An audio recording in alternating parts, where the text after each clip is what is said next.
आहे मंगलमय महाप्रभु ठाकुरे हे बाबा धवलेश्वराय वाळालिंगाय नमो नमः। दीपं ज्योति परम ब्रह्म दीपं ज्योति जनार्दन दीप हरतु मे पापो पूजा दीप नमस्तुते। हे बाबा धवलेश्वर वाळालिंग महाप्रभु संसार सुखी रखंतु। आज भाद्रव मासर शुभ मंगलवार एकादशी रे समस्त श्रद्धालु भक्त मानकर मंगल करंतु। समस्त श्रद्धालु भक्त मानक आशीर्वाद करंतु। मनस्कामना पूर्ण करंतु। कर्म क्षेत्र नदी करंतु। ग्रहरिष्ट खंडन करंतु। जगतर मंगल करंतु। विश्वर कल्याण करंतु। आपणकर नाम विख्यात करंतु। सेवकर डाक श्रवण करंतु। समस्त ग्वावसा भक्त मानकर मनस्कामना पूर्ण करंतु।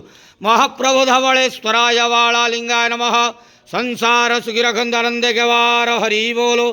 आज एकादशी शुभ मंगलवार रे समस्त श्रद्धालु भक्त मानकर मंगल करंतु आनंदे गवार हरि बोलो।